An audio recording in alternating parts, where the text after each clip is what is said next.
Welcome to the Scoop World Order. Bad day for the Michigan Wolverines edition. Lawsuits are pouring in after the Matt Weiss investigation has been hit. The Board of Trustees is being sued along with the university, along with Matt Weiss. So the class action lawsuit is going to be humongous. Two Michigan former athletes are the initial filers. Going to be a bad day for the Wolverines. So we're going to break that down. The Bucks are back in action in spring practice today. Ryan Day, Matt Patricia, Brian Hartline all spoke to the folks, and it's go time. Go time for a lot of these guys. Gonna hear some of the stuff that was going down. Some really nice words about CJ Hicks, so that's very positive for our pass rush. And we'll take your questions as always. If you guys enjoy our content, please leave us a like, click subscribe, also click that little alert bell. And I appreciate you guys being on here each and every night. Michigan is the gift that keeps on giving, because holy cow, this class action lawsuit could become humongous given the scope and the width of this thing. Not a good day for the Michigan Wolverines, but again, they don't have many coming at this point. But without further ado, I'm going to get into this with my good friend Nevada. The class action lawsuit was filed today by two Michigan Wolverine athletes whose files, photos, videos, etc., were breached by Matt Weiss. Again, Matt knew what he was doing. This is a sadistic human being, but he's a Michigan man through and through. Did this for multiple years in Baltimore, did it for multiple years at Michigan. His most recent spot, and was hacking unfortunate females across the country, including multiple Michigan Wolverine athletes. Where do you see this thing going? How bad is it? He pled not guilty today. Posted his $10,000 bond, which I thought was very light for the amount of charges, the felonies. I mean, he's facing, I think, over 7 years in jail. I think it's 5 years per count and multiple counts. But what are your thoughts on what is going on with Michigan, with Matt Weiss, and the look that this is for the university at this point? Well, look, there's a couple of different tracks on this. One, for the fans, for what I care about, you've got the criminal aspect of this, which is really what we've been waiting for, regarding everything that was on Matt Weiss's computer. And Matt Weiss obviously was a creeper, involved in a lot of just super shady stuff. And as you mentioned, on the top of the show, they got hit with lawsuits today, which is not unexpected. And these are the first of thousands of lawsuits that's going to be hitting Michigan on this case. This is going to be bad for Michigan. They're all going to be asking for all sorts of disclosure, and the settlement things in this are just going to be absolutely enormous, because he was doing this on using Michigan equipment on Michigan time as a Michigan employer.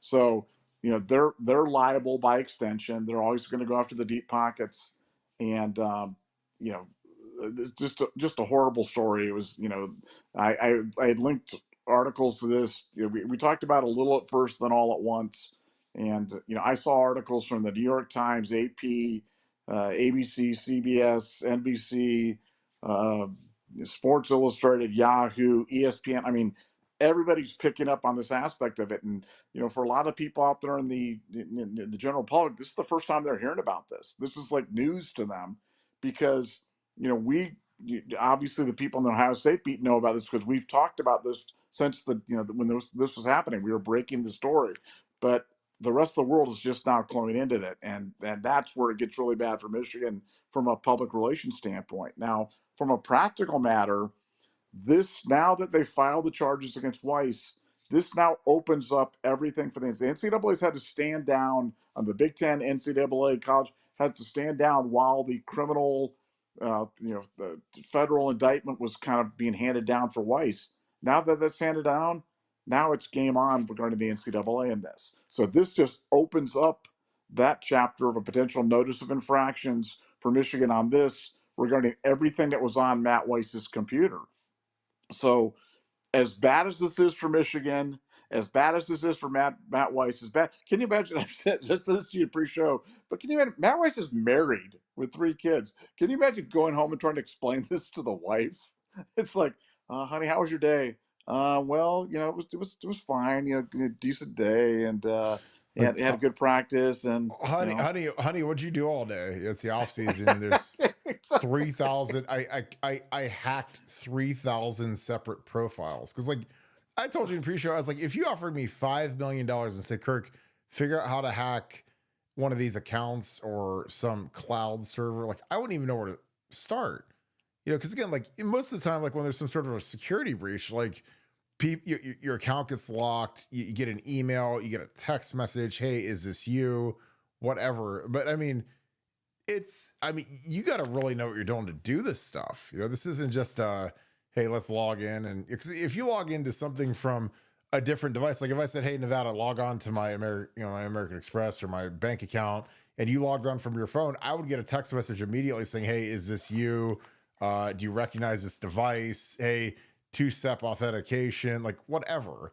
So what he was able to dig into, I mean, this is some serious stuff, because again, this isn't like a, hey, you hacked into my luggage where my code on my luggage lock was 1234. Like this is a serious thing. And when you talk about thousands of girls, I mean, that's going to be really expensive for Michigan. But go on and continue on, because the fact that he was able to do this on company time, working in Michigan on his company laptop on the company servers, is completely insane to me. Go ahead and continue.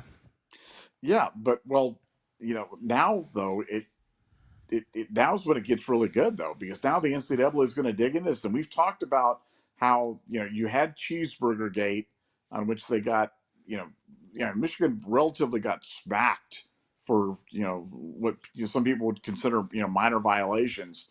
Now you've got the sign stealing. That now then after that, now they're going to have to explain the access to the Ohio State login, which again, I do not have the confirmation on this, but Premier Drum at 11 Warriors, who's been pretty solid on all this stuff, is saying that the Michigan beat was aware that this guy had an Ohio State login to watch practice footage. So it was like, if that's true, that's really, really bad, man. I mean, that is really, really bad. I mean, I was told when this whole thing went down, as I've told the story many times, I was told that this was the genesis for everything that kind of followed. That it was the forensic analysis of Weiss's computer that was the genesis for all this stuff that involved gambling cookies, that involved practice footage, and then if there's a potential login that he had to Ohio State. So I mean, it's the gift that keeps on giving. This is going to be, a notice of infraction after notice of infraction for Michigan. And I've said this many times. I do not see how Ward Manuel survives this. I think for Michigan, this is classic lack of institutional control, because these are the types of things that the NCAA looks at when this stuff happens. And the fact that you had a staffer, the co-offensive coordinator for Michigan, the Brian Hartline of their staff, involved in 26 felony counts of cyber stalking Michigan co-eds. I mean, this is bad. I mean, I just thought I know the Michigan fans have been in denial about this. I know the Michigan fans have been, oh, this is a nothing burger. Oh yeah, the hammer's coming down. Oh, derp. Guys, how do you defend this, man? How do you defend this? I mean, you've got a guy on staff that's trying to meet young boys or girls at the Walmart or whatever the heck that was, that creeper guy. You've got your co-offensive coordinator, who's literally cyber stalking women across the country. You've got Jim Harbaugh, who's involved in multiple show causes, 3 suspensions in 1 year. Sharon Moore, who's already on probation, and then he's destroying evidence in an active investigation. Chris Partridge is fired. Connor Stallions is sent away in disgrace. I mean, where does this thing end? I mean, what a complete and total mess. And now you throw on top of it lawsuits that are going to cost the university, I don't know, $500 million. I mean, I don't know what it's going to be, but it's going to be a big number because it's so many people. Many people, So, this is a terrible day for Michigan. The optics on this are terrible. The reality of this is terrible, and the news just keeps getting worse and worse and worse for Michigan. And I don't know how they survive this. Yeah, I don't either because I mean, on top of it being, felonies, I mean, the embarrassment factor is something that, most of these major institutions, like when you embarrass the logo, the block M or the block O or whatever, like you got to go. And the fact that they're getting sued by their own, alumni or girls that are part of Michigan's athletics programs and they were compromised. And again, the thing honestly is like, what if this was like your kid? What if this is your daughter? I have no daughters. I have all boys, but it's like if your kids photos or private videos or whatever were downloaded, who knows who he distributed them to. Again, this is a sadistic individual and worked at Michigan for 2 years. And he's doing this on a company computer, on a company network. No, no supervision, no red flags. Like, in the worlds of, of forensics and networks and, I guess safeguarding. I don't know if that's the right word. Like you'd think like if someone was doing a bunch of crazy stuff that it would trigger something in the IT department. Again, I mean, most of us corporate jobs, corporate laptop, corporate network, like if you do the wrong stuff, like you're going to get a call from HR and they're going to tell you, why are you doing this? Why are you on this site? Why are you hacking this? Or what are you doing for 10 hours a day on this nefarious site? Where at Michigan, there's obviously no safeguards there. It's just kind of free will, free reign, free whatever. And again, this is dangerous. And again, from a liability standpoint, like if you're a university that is on the outside looking in at this, you got to put safeguards in. I mean, like if I'm Ohio State, I'm saying, look, whatever we do for cybersecurity or cyber tech or whatever, like if somebody's lingering on some random site that isn't related to recruiting or film study or whatever, like there needs to be some sort of an alert that goes up because, again, like you said, this is a 9-figure lawsuit. If it's $1 lawsuit, this is a horrific crime. The violation of privacy is immense. The class action lawsuit has already formed from 2 of the girls, and I'm sure others will join it. Because again, there's a lot of money that's going to be distributed from Michigan. I'm sure their insurance companies, their side, I don't know what their umbrella is or what their, their underlying stuff is for their cyber and for their umbrella, but like these attorneys are going to go right for that limit. Contingency based attorneys are going to look for the highest amount of money they can get. And on top of like just the monetary, hammer that's going to hit these guys, like the loss of brand value that is going to diminish the block M is going to be cataclysmic. Because again, even if you're the biggest Michigan fan in the world, even if you're just Dave Portnoy, you're rooting for Connor Stallions and you're egging him on, you're hiring him because he hacked Ohio State's film and did all of this scouting stuff. And you're like, how do you defend this? How do you defend this part? Like, I mean, if Brian Hartline was hacking a bunch of, 18-year-old girls, Instagrams and text messages and whatever else, and downloading, basically like nude photos and videos and everything else. Like, I mean, I don't know how to recover from that. If you're Ohio State, I don't know how a coach could recover from that. But again, this is an offensive coordinator. This isn't an analyst. This isn't a GA. This isn't some student assistant. This is literally like the number 2 guy in the program behind the head coach. And he did this for multiple years on your servers. And it's going to be swift justice. It's going to be ugly. And I think it's going to be something that's going to be a black guy. And again, I don't know what it takes for a guy to get fired, but like with Ward Manuel dealing with this, the felony charges from his offensive coordinator that Jim Harbaugh hired, along with the Stallion stuff, which again, when you talk about the genesis of this stuff being, hey, they did this forensic audit of this guy's computer, his cloud, and they found practice footage, login information. Because again, if he can log into a female's email accounts or face or whatever, social media, whatever he's logging into to get it, how could he not log into a male's account? And again, you talk about like, Ohio State or any of the other opponents, like if you log into a female's account and they're all in the same database, why could you not log into a male's? Do they have similar passwords? Could they log into the film system the same way? Does the film system not have a 2-factor authentication? log right in. Wow, look at all the stuff we get to look at now. So again, get in there, rip the film. Not hard to do, and all of a sudden you're just looking at like, well, damn, this is not only, you're doing it to be a pervert and to be a creep, but now you can do it for a strategic advantage as well. So again, I mean, you've talked a long time about that, talked about gambling cookies, which again, that's the third frontier of this, is that what kind of information could he glean from hacking injury reports, and potentially laying wagers or having runners lay wagers on, maybe injuries that weren't treated as severe, or they weren't well known to the public, but he might have had the intel, because again, if he's in a server that has like training data and it says, well, this guy has a high ankle sprain, and Jim Trussell or Ryan Day is up there saying, well, I think he's probable, but in reality he's out. That is a huge edge if you're gambling, if you know that a star running back is, if the coach is saying he's questionable to probable and in reality he's completely out, huge edge. So again, there's a lot of layers to this. It's fascinating to me, and there's nothing more glorious than watching Michigan people try to still be Michigan fans, because at some point you just have to realize that some of these people are completely soulless.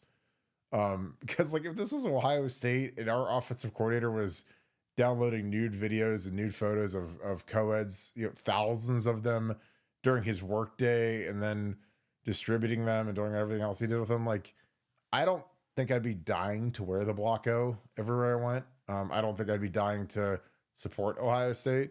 But some Michigan fans are just zonked like that. So, Nevada, what are your thoughts on that? We're starting to get a couple super chats in here. But this is a pretty dark day.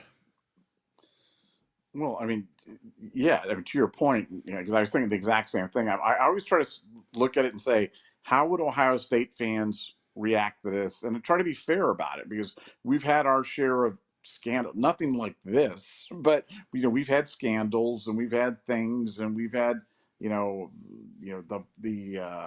Zach Smith stuff. We've had tattoos. We've had $500 handshakes with Troy Smith. And I can just say, I mean, Ohio State fans eat their own. I mean, Ohio State fans are the first ones to try to throw everybody should be fired, and this is this, and this is a disgrace, and how can you embarrass the university, and this, that you deserve to be suspended, and blah, blah, blah. I mean, all this self-flagellation. And with Michigan fans, it's exactly the opposite. It's deflect, lie, dip, dodge, dip and dive, and nothing matters. And the only thing that matters is they won the national championship, and they don't care. But what a complete mess that place is. I'd like to say that place was, but it still is. It's a complete mess. I mean, there's absolutely no control going on. It's like Michigan football is like living every day of Georgia with their driving problems that they're having down there with the football program. Like that's Michigan every day. Every day at Michigan, it's another scandal. It's another problem. It's another example of guys just complete no management, no accountability, no oversight, no guidelines, no guide rails. Just people just doing whatever. I mean, can you imagine how much time this guy must have been spending on his computer? I mean, this guy must have been on his computer all the time. And now you look at it like the wife's like, oh man, my husband's so hardworking. He's downstairs in the basement on the computer all the time. Well, honey, I got some news for you. He wasn't studying, Minnesota game film there. He was hacking some volleyball player's Instagram account or something like that. So like I said, as creepy as the story is, it just keeps getting creepier and creepier. The more that the Michigan fans, not only defend this, but apparently the Michigan beat, if the allegation is true, was actively complicit in covering this stuff up. So, I mean, Michigan, they just have no moral compass about this, and I'm not sure if they really get it. And I'm sure when the NCAA hammers them, they're going to scream overreach. They're going to scream, oh, the NCAA is making an example out of us, and this isn't fair. But boy, anything you get is not enough. Anything you get, you're getting off lightly. Anything you get, you should say thank you and just move on, because this is the Penn State scandal was disgusting because Joe Paterno knew and turned a blind eye, and that stuff went on, and that was terrible. But this involves so many more people. That was Joe Pa's either being old, senile, duplicitous, or whatever that was. But this is like the entire athletic department at Michigan, and certainly the football program, is just rotten to the core. And that place needs to be burned down. And if it was Ohio State, I guarantee you the fans would have insisted. There's no AD would have survived something like this. The AD would have been fired long ago. Probably the president would have had to go to. They would never. Instead, the Michigan people are doubling down. Even though we're not hearing Yoko Ono come out with the bet stuff anymore, he's not being quite as loud about that anymore. But I just don't know how they survive. I don't know how this I don't know how this resolution goes any other way other than really bad for Michigan football, and I can't wait for it to happen. Well, and of course, like I go to ESPN, because ESPN is the worldwide leader, and it's the sixth biggest headline on their top headlines beyond Anthony Davis returning and Xavier Worthy suing his ex-fiance Sean Miller, Puka Nakua to quit at 30. Like, I mean, Cain Velasquez and free Cain. I mean, Jesus Christ. They gave him 5 years for murdering someone that was molesting or attempting to murder someone that molested his kid. Like, free Cain Velasquez. I love Cain Velasquez. Hung out with Cain Velasquez a bunch when I used to go to Vegas a lot, and one of the nicest, but the baddest men on earth. But he tried to murder somebody that was molesting his kid. So free Cain Velasquez. I'm gonna say that. But the Michigan stuff, of course, is number 6 on their top headlines. Where if this was Chip Kelly or Brian Hartline, would it be number 6, or would this be the leading story at the top of every hour of every sports center for the next 6 months? I mean, I think we know the answer to that. The way they sensationalized everything with Zach Smith. Like, I mean, Zach didn't do any. I mean, he didn't get charged with a felony. And Zach didn't really. I mean, he did some stuff that was a little whatever, but it wasn't a felony. I mean, he didn't get charged with anything. No domestic abuse, nothing. But this thing is, multiple felony counts and facing 5 years per count. And it's like just kind of like a nothing burger, not guilty. It's funny. It says ex-Michigan football assistant pleads not guilty to cyber fraud, which again, like when you read about what this guy was doing, that doesn't really strike me as fraud. Maybe that's what the broad stroke charge is. But, when I think about fraud to me is like, you scam money out of Venmo or PayPal or those idiots that they put those checks into Chase Bank for $100 million and then they withdrew, 500 grand and then they got sued by Chase Bank for fraud. Like, that's fraud to me.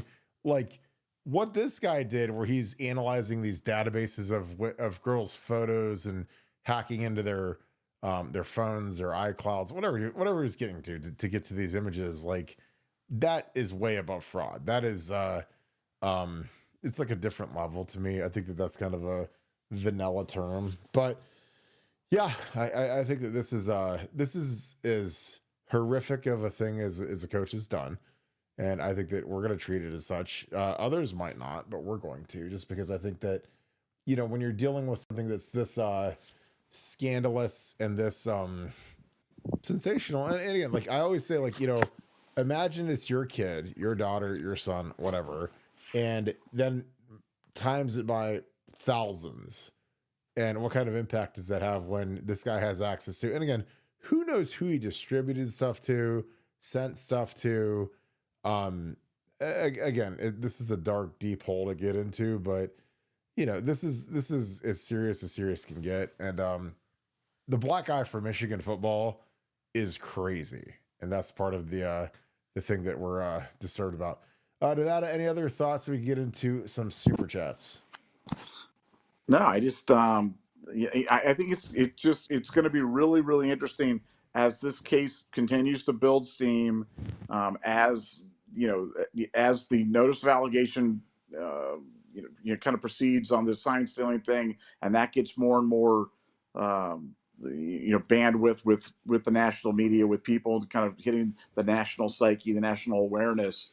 You just wonder what's the breaking point for Michigan. When do they just completely capitulate and just cry uncle, because this is bad. I mean, like, you can say it's only the sixth story, but the bottom line was this wasn't even a story a week ago, and now it's a story. It's a headline for Michigan. It's like the drip, drip, drip for the Michigan people, and they managed to cover this stuff up pretty well. The Matt Weiss thing had pretty much flown under the radar, not with us, but in terms of the national consciousness, that had flown under the radar. But now it's out there, man, and the Detroit Free Press covering this stuff. This stuff's going out, and I for a guy like Sharon Moore, who's already under probation, and then he gets hit with destroying evidence in an active NCAA investigation, and they're going to have to sacrifice some bodies. We've already talked about Fat Ward Manuel, going, Yoko Ono probably going. I'd be really surprised if Sharon Moore doesn't get banged for at least a year as a suspension on this, on destroying the evidence and the counter stallion stuff. So you could see a whole new Fred, but I think they're going to reach a point of capitulation here fairly soon, because this is bad. And this is like the Larry Nasser thing. This is like one of those big giant scandals that's going to have its own name, and Michigan's going to own it. And Michigan's going to own it. They're going to pay for it. And like, if this was just it, if there was in isolation, this would be bad. But when you throw everything else on top of it, man, I think this is the not the straw that breaks the camel's back, but it's like the camel that breaks the camel's back. And I think it's all going down. See, I think that's a great point, but a narrative that's been out there, and this has been put out by podcasters that have never really done much, or they're small time, small town, small whatever, that have defended Michigan on say, well, Michigan was vigilant, and they, the University of Michigan and their police department were going through everything, and they found it, and they moved quick to remove Weiss and fire him. And I'm like, well, here's my problem. Because again, that's a cute little narrative if you're like a Michigan apologist, or just a dumb Ohio State podcast that doesn't really know what's going on. But he did this for multiple years in Baltimore. Obviously was surfing around there. And so, you background check this guy, and you hire him when he was already in the middle of what he was doing. So now, you bring on a guy who'd already had this track record of years of doing this. And again, like, background checks at universities are notoriously difficult to pass. And you bring this guy on, you let him go for a couple years. And again, I talked about when you use, and again, Jim Tressel found this out, like, if you use your company email, your company computer, your company server, the internet at the Schembechler Hall or the Woody Hayes or whatever, everything you look up is saved. So if you're searching for crazy stuff, if you're looking at crazy stuff, if you're doing crazy stuff, that all gets archived. It all gets saved. They don't just wipe it every day and say, oh, well, you can't just delete your history and say, oh, well, the history's deleted. No, everything is tracked. So again, when this guy is doing this stuff, around the building, on his company computer, or company server,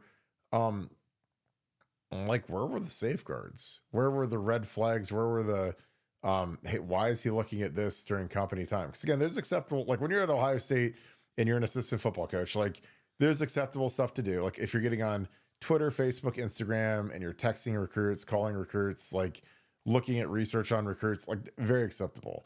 If you're like mining for data and trying to hack passwords and do that type of thing, unacceptable. And again, there should be safeguards in place, because again, this lawsuit will change everything for every university ever, because these universities are going to see this and they're going to say, yeah, whatever we need to do on our cybersecurity to not get hit with a 9-figure lawsuit, a class action lawsuit about an assistant coach looking for nude images and nude videos that were never intended to be shared other than with intimate partners. Let's like safeguard that so that we don't get hammered with this monstrous lawsuit that'll eventually be settled, but it'll be, with thousands of people potentially joining a class action lawsuit, be a 9-figure settlement easily.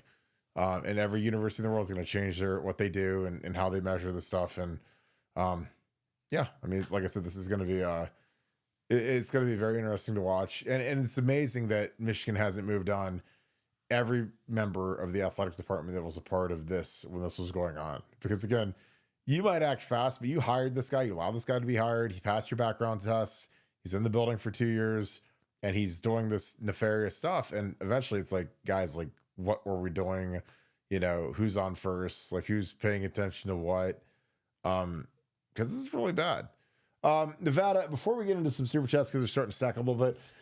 Ryan Day, Matt Patricia, and Brian Hartline all met with the media today. They finished up practice, I believe, number 4. Some good stuff was said. Matt Patricia was praising CJ Hicks, which is something we'd predict would happen because I think CJ needs a little air in his tires, but he's a guy that could be a problem in pass rush. He's not fun to go against for the tackles, especially some of the second team guys that he's been whipping on. He praised Ryan Day praised Logan George, who is a transfer portal depth defensive end guy that we really need to step up and show that he can play at this level. And also has some praise for Brian Hartline.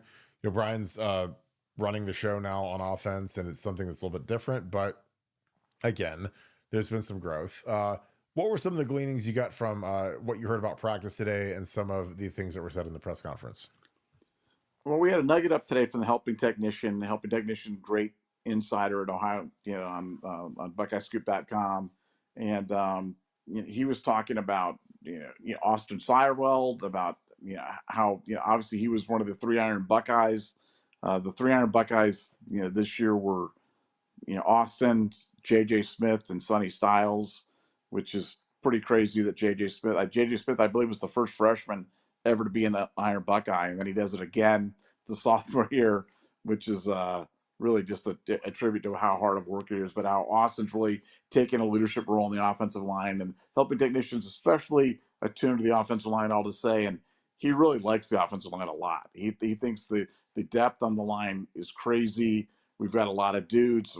It's a good-looking line. They're versatile. They can play a lot of different positions. And, guys are really stepping up into leadership roles in the offensive line. That's a really positive step. Another thing he talked about, which I thought this was really pretty fascinating. He talked about Brandon Inniss. Brandon Inniss has been taking some reps at running back. And people are like, oh, Brandon Inniss to running back. No, what they're trying to do apparently is think Xavier Johnson. A few years back, you guys remember X, coming, lining up in the line at the running back spot, and really they were isolating him on linebackers in pass routes. And so that's what they're trying to do with Brandon Inniss. Brandon is a guy that they're really trying to manufacture some touches for, but he's a tough physical guy. So if they actually ran out of that, he could be a heck of a lead blocker if they're running QB run or whatever they're going to do. But if you line him up in the backfield, and now he's going to get matched up against a linebacker. He's not drawing a defensive back at that time because now, by definition, you're the running back, and they're not going to let that get away with Carnell Tate or JJ. But if Brandon slips back there, they line him up with a linebacker, and now he's gonna cook that guy. So they're looking for matchup issues out of the running back spot in the passing game, using Brandon Inniss to do that. And I thought that was a really interesting insight and a really clever thing. So if you see that, don't think Brandon Inniss is going to be a running back, but think, wow, Ohio State's really trying to get creative, because football's a game of matchups. Football's a game of trying to get your Devontae Smith on the other team's Tommy Eichenberg, or who was the linebacker? I've blanked out his name. Tough Borland. Tough Borland. Yeah. When they did that, when that happened in the national champion game, everybody was screaming. Well, sometimes that happens. Sometimes they line it up and get a guy on another guy, and it can look really bad. Well, Ohio State's looking to try to do that. You try to get those mismatches sometimes out of the slot, but they're trying to get it out. You can sneak a wide receiver into a running back slot and then have them go out in a route. Well, there's your mismatch right there. So lots of interesting things going on in spring football. You can just, I commented on it last night, but if you get a chance to watch him in any interview setting, not anything on YouTube, you just see how relaxed Ryan's a different guy. I am telling you, he is a completely different guy. And I'm interested to see how that manifests itself in terms of the team this year. I think the team's not, if the team had any nervousness or any tension that kind of that emanated from the coach, but I do believe a coach's demeanor can rub off in the team. Well, he's going to be cool as a cucumber this year, because he had a giant weight lifted off his shoulders, and it certainly seems apparent, here in spring football, that he's a new guy. Yeah, I think that with Brandon, he's a guy that they've got to figure out how to use. And he's a guy that is physical enough to play running back. So again, I don't know if they'd ever actually give him a handoff, but he's a guy that can actually take a handoff and go between the tackles. Like I wouldn't want to do that with Carnell. You can do it with JJ, but I mean JJ's most dangerous spot is obviously out wide where you have to have two guys cover him. So if you put him in the box, all of a sudden you're going to bring the coverage into the box. You're going to have a loaded box, and that's not going to be ideal to run into. But I think that Brandon, like you mentioned, Xavier Johnson, we did something similar with Ted Ginn in kind of 04, 05. We did that the shot Ginn they called it, where he was kind of like a not necessarily adjacent to the quarterback like you would in a shotgun set, but he was kind of split out like a slot that was backed up. And so again, when you do some of that crazy stuff, it makes defenses kind of wonder like what are you planning for? Because I mentioned to you when we were talking earlier today, it's like if you have Trey Henderson or a guy who's that capable, like a Jahmyr Gibbs type speed demon who can catch the ball, and you have Brandon Inniss on the field at the same time, you could switch the roles. You could put Trey Henderson or James Peoples out as a slot receiver and put the receiver back in the backfield, and then all of a sudden you're like, well, who's going to cover who? So do you does the nickel go and cover the running back in the slot, or does he move inside and you shift the linebacker out to cover Trey Henderson? That's something that would be a matchup thing, something you'd look for. But again, like Xavier Johnson versus Georgia, when they had, it wasn't 21 was the best defense they ever had. 22 they were good, Jalen Carter and everything, but Xavier got the matchup versus the linebacker and torched them. And Georgia's line, their linebackers can always run, and they've always got really talented guys. But when you put a receiver versus a linebacker, it's always going to be advantageous to look at the matchup.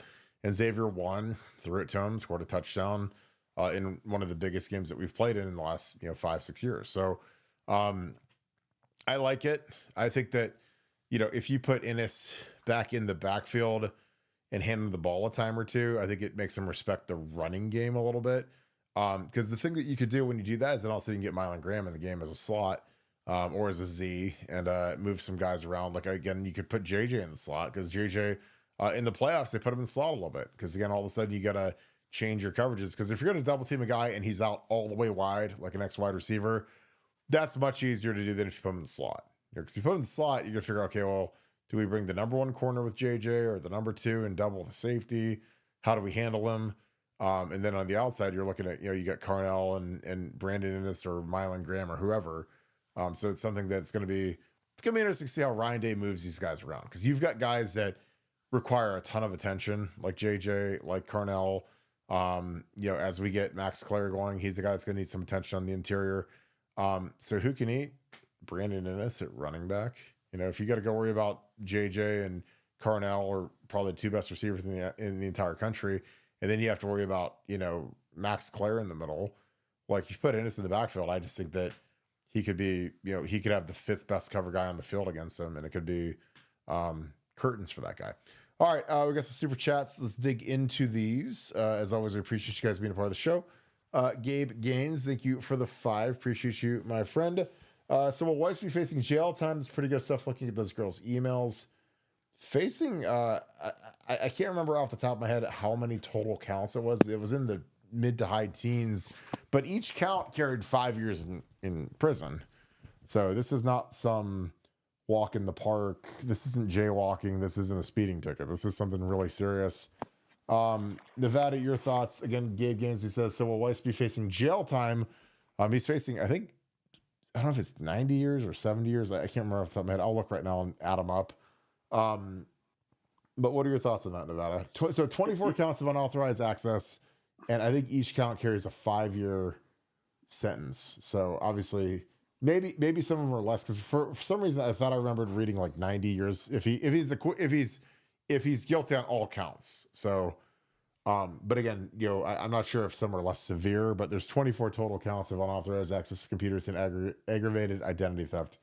Nevada, what are your thoughts?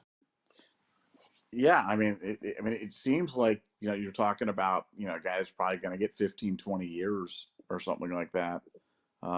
which is a heck of a price to pay for video voyeurism. And you know, I just like I said, I don't understand. I don't understand the compulsion. It's clearly a sickness. It's clearly there's something wrong with him, and you know, he's a guy that's just flushed it. You know, flushed it all away. Flushed it with his family. Flushed it with his reputation. I mean, his comments today in the thing. I know they have to make these comments, but he's like, I'm looking forward to putting this behind me and getting on with my chosen career. And you know, like he's going to be hired again to be a football coach anywhere.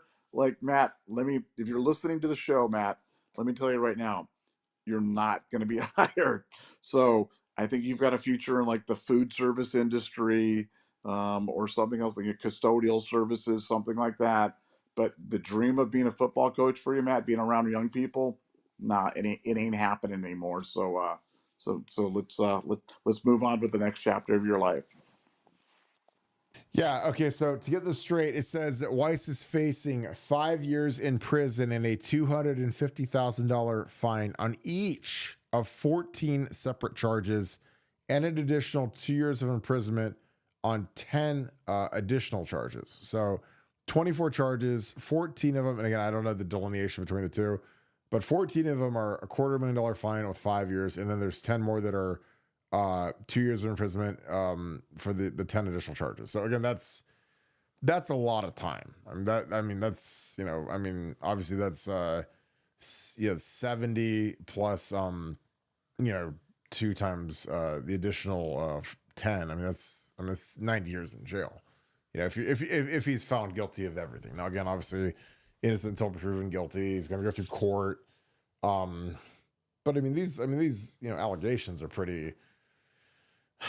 You know, again, this is why, you know, when people bring up when's the hammer falling, when's this happening, when's, you know, what's the timeline for this? This is, well, this guy got fired in 23, 2 years ago, and the hammer, you know, this entire indictment just came out yesterday.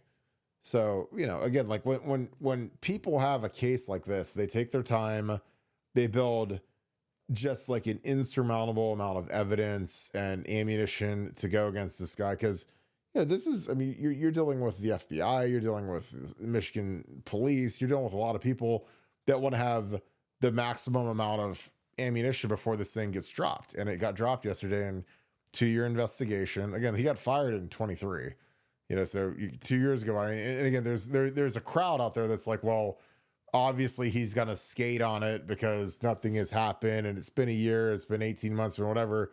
But this thing showed up yesterday and it's horrific.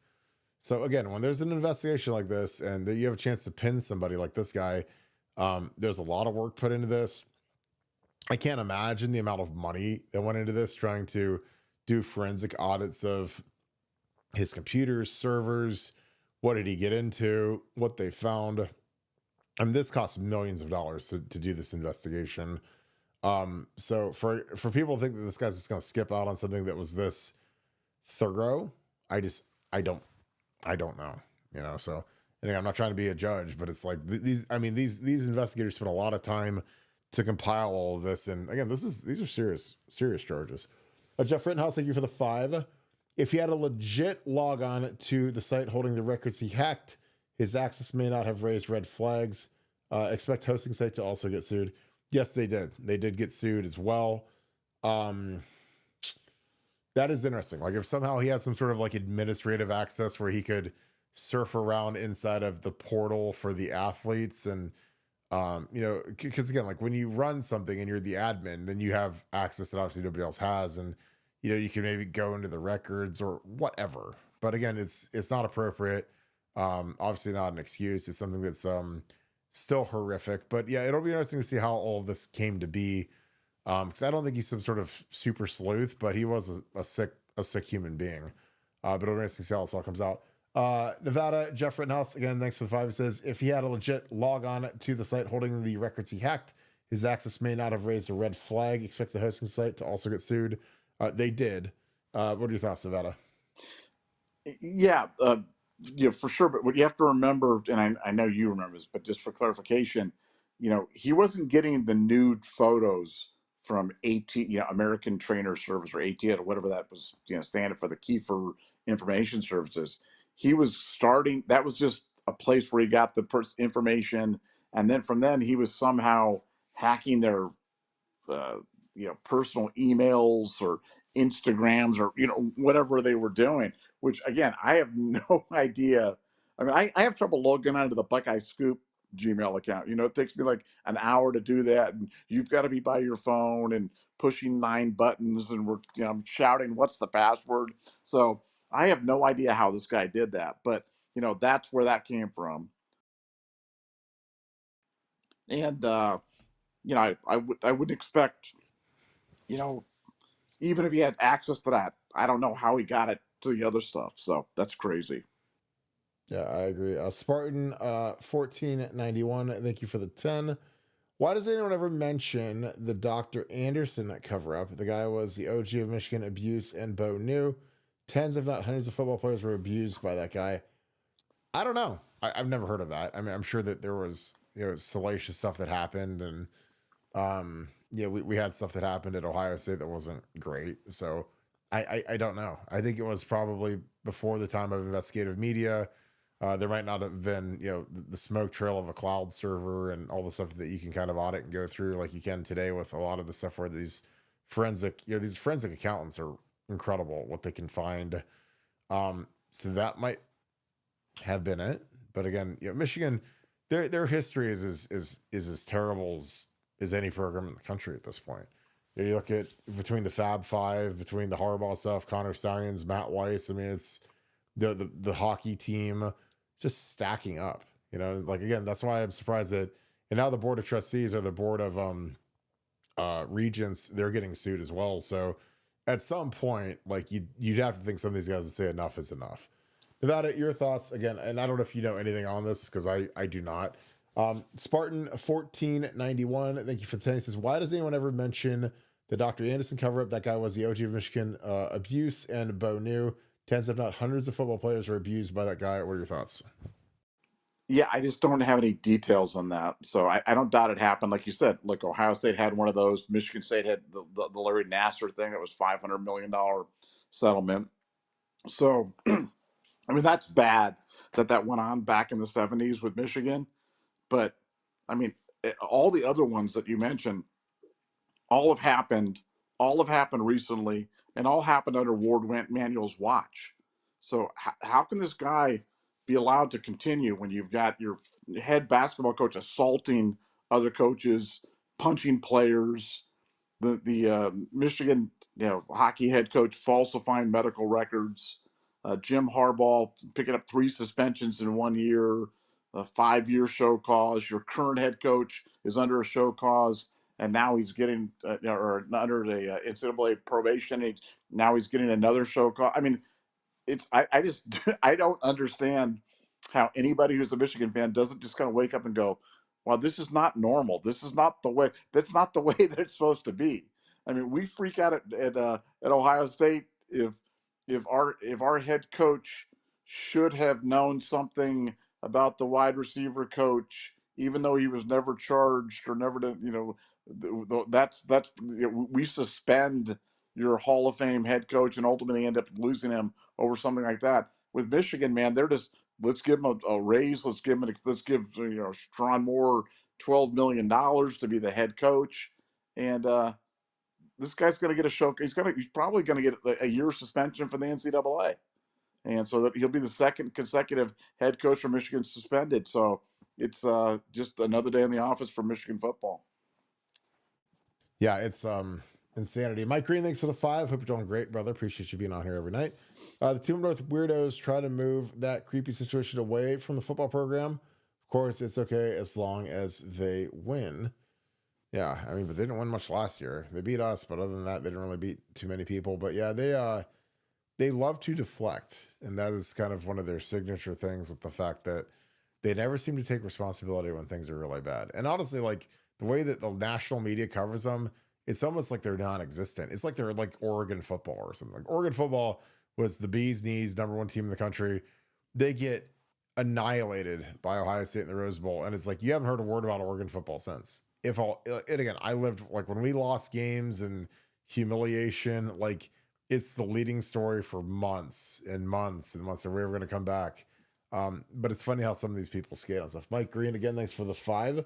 It says, our Scoop boys and family lives rent free in the team up north. Mine's they in the comments complaining about our coverage on Locked on Michigan, saying how wrong we were. They never want to bet us about being wrong. But Nevada, Well, are you Kirk, what have we been, we've been right on everything. We've been right on everything. Everything we told, we were the ones who broke all this Weiss stuff. We're the ones that told you that Jim Harbaugh. I told you guys in early December that not only was Jim Harbaugh not going back to Michigan, I told you where he was going. When it was plus 350 to bet the Chargers, I said to you guys, bet Harbaugh to the Chargers. It's done. That's where he's going. He's not coming back to Michigan. It's not happening. And while those idiots are reporting, he's flying back in the plane. He's literally getting off the plane to sign the contract. And I'm like, guys, he's the head coach at the Chargers. It's done. Bet it. You can bet online. You can make money on this. So we have been right on everything, every step of the way on this. And that's not always the case. A lot of times you can be wrong on recruits. You can be wrong on, I predict the second play will be a pass or what. Not on this one. Go back and listen. Everybody keeps all the receipts. We've been right every step of the way, and they've been wrong on everything on this. And now on the Matt Weiss stuff, everything we've told you on the Matt Weiss stuff has come true. This is exactly what we told you it was. And now the next phase starts to kick in with Michigan and with everything else. The NCAA could not move on anything involving Matt Weiss's computer when it was subject to an active, ongoing federal criminal investigation. That you have to understand that. Now that they're in the indictment phase, now that they're not in the investigative phase, now it's game on. Now they're communicating with the NCAA about the contents of the computer. Now it's game on for Michigan on that. And they're in a lot of trouble. It's coming. Yeah, and that's something that has been the bread and butter, is like inside information and breaking stories. And Nevada, I mean, nobody's had the Michigan thing before Nevada, and he's been dead on, sourced up. And the problem is, like, with Michigan's folks, is they're forced to peddle a narrative that is put out by Michigan about things are fine, not a big deal, all overblown, all whatever. And then there's like the Ohio State media that they just don't have any sources. So they sit around and say, well, we were told this and that, and maybe this and that, and we don't really know. But it's like, most of the Ohio State media, they don't break any stories ever. Unless Jerry Emig hands his favorite child something, none of the other guys break anything. So again, we're the ones that are the forerunners of all this, which is great because, again, you check the ratings and you see who people tune into the most and first and the longest, and it's not even close anymore. So again, that's what we do. Anyway, we stand by it. Again, we don't, our content's been up for years now. And if we get something wrong, then yeah, we own it. But it's just, we're pretty, like, when we're hammering something like this, it's because it's dead to rights. Like when we say that Brian Hartline's going to be the offensive coordinator 3 days before it's announced by Ohio State, and 3 days before any of the local yokel media say anything about it, it's because we're sourced up. This is what it is. That's where we're at this point. So again, also, I don't want to interrupt you, but I do want to mention Justin Spiro. Justin Spiro has been killing this story. So if you're not subscribing to his channel, Justin Spiro, Spiro, Michigan State guy, but investigative journalist, has absolutely been all over the story since the very beginning.